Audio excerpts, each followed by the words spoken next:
So I am in the kitchen of Sharon McMahon at her table. And, you know, when we sit at a table and have like a meal with people, especially people that are like younger people, it's hard to know what to talk about. And I hear you have a particular strategy. You have conversations at the table. I would love to hear about it. Well, we have something in our family that we, you know, as we're having dinner table conversations, we'll talk about things that are happening in the world, current events, etc.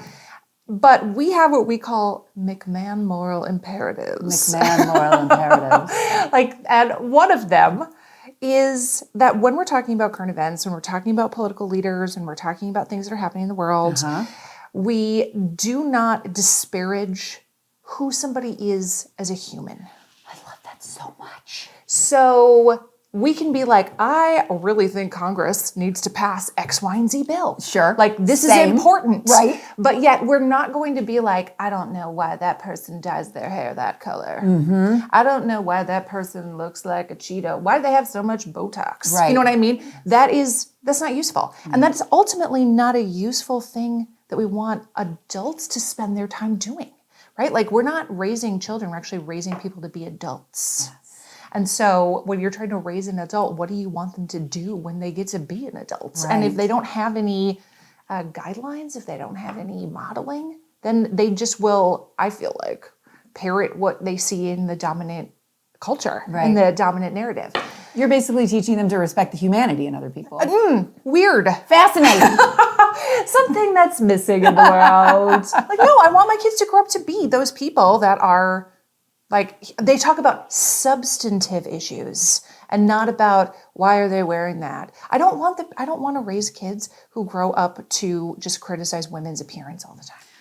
Right? Like, that's all we do with women in the public eye is we rarely focus on the substance and we only care about how they look while they're doing it. Right. They're too wrinkled, their hair looks this way, and I don't like their clothes, and that's just not, I don't feel like that's not useful. No. That's not useful. It's not. So I have one more. Yeah, I want to hear it. What's your other one? My other one is that you have to have evidence. You have to have a reason, a substantive reason for having an opinion. Okay. You're not allowed to just be like, I hate X thing or X person. Where is your evidence that they did that thing, actually voted for that, believe in that thing? You're not allowed to have unchecked opinions in our family. How young is your youngest kid? 9. 9. Yeah. So if your 9-year-old says, I think that so-and-so or something. Yep. And I love JoJo Siwa. okay.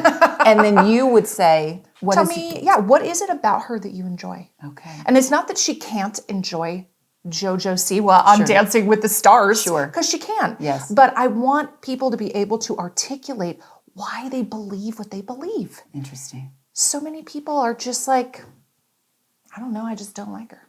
I don't know, I just do. Right. That's not a reason. That's not a reason. I just do is not a reason. I just do is not a reason. So do you say when you're at the table, do you actually say like McMahon moral imperative number 2 sort of thing? You do? Oh, yes. Or we will, our older kids have phones, and so we will text them and they'll say some kind of comment and I will be like, it is a McMahon moral imperative that you have a substantive reason to believe that the earth is flat. Right? Like, you cannot. Where is your evidence? That's right. Where's the evidence? We're not just going to walk around as adult humans with no evidence for our deeply held convictions. Right. Like, if it's going to be a deeply held conviction, you need a good reason for it. You need to back it up. Fascinating.